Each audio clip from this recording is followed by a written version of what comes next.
Hello guys and welcome to this Volkswizard video. Now, as you probably know, all my videos feature Volkswagen Group cars and this one's no different, but it's not a Volkswagen, Audi, Seat or Skoda, it's a Porsche. I buy and sell Volkswagen Group vehicles for a living and every so often somebody offers me a Porsche and I'm quite tempted to see if I can get on with the car and keep it for my own personal car. And I've done that twice before with these 981 generation Boxsters and Caymans and I just didn't get on with those cars. One had 20-inch wheels and the ride was awful, the other one had a PDK gearbox, and whilst I thought it would be really good, it just was too keen to drop gears and make a lot of noise and not go very fast. Well, this car, which I bought about a week ago, is different to both of those cars. It's got a 19-inch wheel, so the ride's still pretty good, and it's got a manual gearbox, so that works for me. It's also a nice plain white colour which is easy to look after, and it reminds me of the racing cars Porsche make for their race teams before they put the stickers on them, because they're always white. It's just a nice simple car, not too many options on it. It was 40k new. I think it's probably got a couple of grand's worth of options with the 19-inch wheels and the leather and heated seats, because you got Alcantara as standard. So it's a nice simple sports car and I'm quite tempted by it, but the question is, should I sell my Golf GTI Clubsport S and keep this Cayman? It's a very hard decision to make because the Clubsport S was one of the best cars Volkswagen have made in a long time and probably one of the fastest, while the Cayman is the humble Porsche. It's the entry-level car. I can't afford to keep both, so I've got to make a decision which one stays and which one goes, and that's why I've come here to Suffolk to live with the car for a bit and see if it can draw me in and see if I'm going to make that massive decision to sell my Golf GTI Clubsport S. Now, before we go and take it on the wonderful roads that are out here that go out towards Aldeburgh and Bordsey and further up Southwold, we'll just have a look around this car and see what makes the Porsche Cayman such a good rival for the Golf GTI Clubsport S. Okay, let's start with my favourite aspect, that's front dead on, where it just has hints of 918 supercar, Ferrari 360, and in white, the black bits down here, the air intakes, look really obvious and really aggressive, and it just does not look like Porsche's cheapest car. Another advantage of the 981 generation cars is that the accountants finally let them have their own doors instead of having to borrow 911 parts which were a bit slab-sided.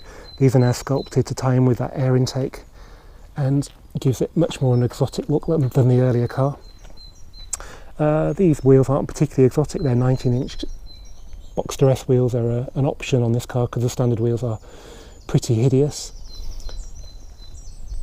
As with all Porsches, you get really good brakes, mainly because this car's light, because it's good brakes in a light car means that it stops on a sixpence. I nearly hit a pheasant yesterday and just got on the brakes, the ABS engaged immediately, and it was remarkably good at not embedding the pheasant into that aggressive front end.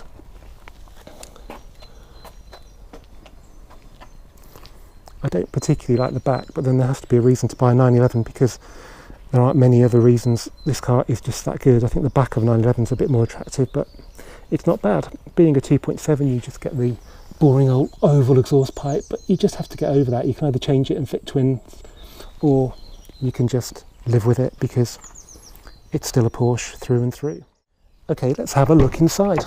So it's a relatively plain interior in this car, just black with a bit of silver highlighting. We've got the leather interior, which is extra cost over the standard Alcantara.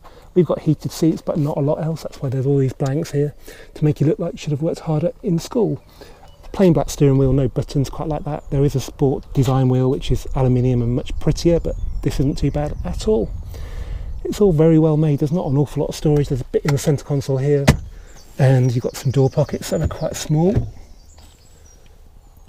But there's a lot of storage somewhere else. So we'll start off at the front. Now, if you have an R8, apart from a bit of storage behind the seats, this is all you get, a boot at the front of the car. And I don't think it's probably as big as this one. You can get a massive suitcase in there. It's on some four-wheel drive Porsches with a spare wheel, this boot's a lot smaller, but this car's got neither. And as a result, it's huge. And as well as that, you've got this. Check that out. That is a good sized boot, and not only have you got that, you can store stuff on here, so it's great for coats, or you can put a luggage net in and put heavier stuff. There's even these little bins down the side which are useful for cans of oil and all sorts, bigger than you think actually. So yeah, a really practical car. But it's not all about practicality. Can this car live up to the Clubsport S on good roads? There's only one way to find out. Let's get out into the roads of Suffolk and see what this car can do.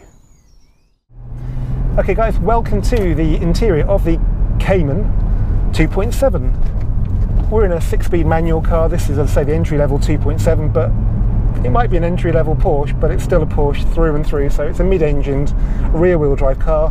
We've still got the flat 6, which is an important point, because a year after this car was produced, Porsche started putting a 4-cylinder turbo in the bit behind the seats here, and you just lose what, for me, is a unique selling point of this car, because you've got a flat 6 that sounds amazing. It feels like a thoroughbred sports car. Having a 4-cylinder turbo, just, well, you could have a TT, couldn't you? In fact, even the TTRS 5-cylinder is a more appealing engine than a 4-cylinder turbo Porsche. Anyway, so that's it. 2.7, 275 horsepower. That's 10 up on the equivalent Boxster, apparently. And it doesn't sound like a lot, but the 0 to 60 time is actually quicker than the Golf GTI Clubsport S. Now, that is a bit of a cheat, because this car does 70 in 2 gears, in second gear, so you miss the gear change that the Golf would have, and that's only a bit later. It's like a 5.1 of a second slower to 60. So I think the Golf is a more accelerative car. This just runs longer gears, which they have their pros and cons. I could do with this car being a bit shorter, which would make it in gears, which would make it feel a bit faster. But it is what it is, and I always run it in sport mode, which makes the most of the throttle response. It doesn't really make it any faster, but it turns off start-stop, and I think there's a deliberate thing with Porsche to make you think, if you want to drive this car as it should be, as it should be driven, you need to turn off the start-stop and go into sport mode, and that gives you the proper experience, because the non-sport mode is there just to get a good result in the emissions test. And that's the problem with the 4-cylinder car. They gave up these little cheats, and then they made it a 4-cylinder just to please the emissions people, which isn't the kind of reason why I want to buy a car. I don't want a car because it's been built to pass the emissions test. I want a car that thrills, and that's what this car does, and we'll come to that shortly.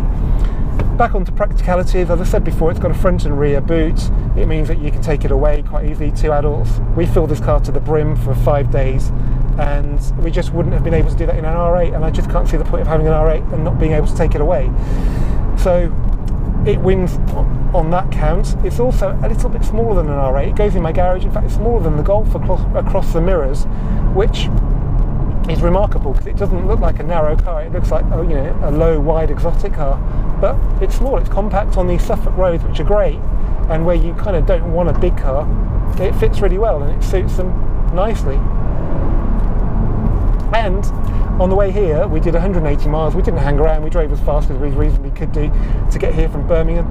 The trip computer was showing 35.8 miles to the gallon. Now, that is remarkable. Why would you need a 4-cylinder car when a 6 can do 35.8 on a fast cross-country run? I don't know. I'm going to tell you, I wouldn't be sitting here now if this car had 4 cylinders behind me. My fascination with this car is purely because it's got a 6, and it sounds amazing. It's normally aspirated, which is a dying breed, so I think these later, all the 981s will become really collectible, because there are only so many out there now. They stopped making them 2 years ago, and they make a lot of sense. They're proving quite reliable as well, which can't be said of the previous generation 987s, the early ones anyway.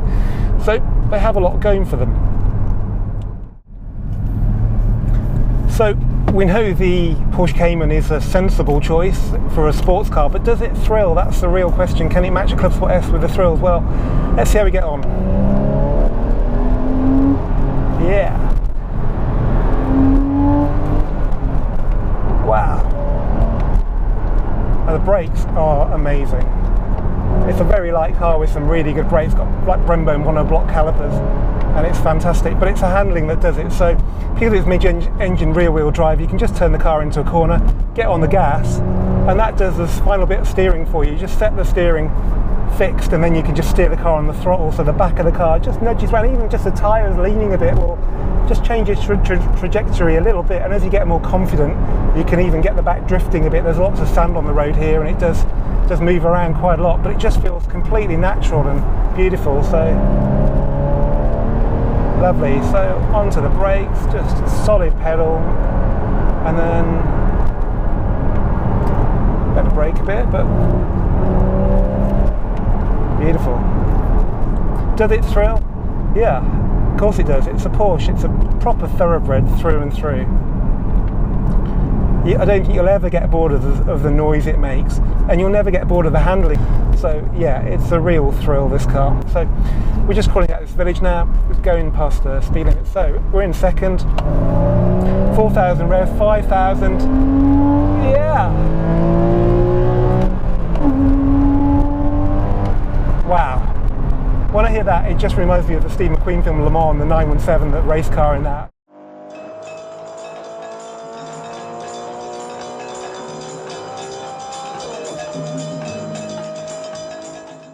And this is the entry-level car. They're giving you that level of beautiful sound, the Porsche timbre, in this beginner's car that was just under, I think, was it £40,000 new? So yeah, I mean, you just can't beat that. Why you'd ever want the 4-cylinder version that apparently sounds like a Subaru, I don't know. So the big question is it a rival for my Golf GTI Clubsport S? Oh yeah, this car is a proper rival. Will I be selling my Golf GTI Clubsport S for a Cayman? Well, I think I'm not in a rush to do that, to be honest. If a Cayman comes along with my perfect spec, which I'll go into another time, it's not this car, but this car's close, then I might do it. But until then, I'm quite happy with the Golf GTI Clubsport S.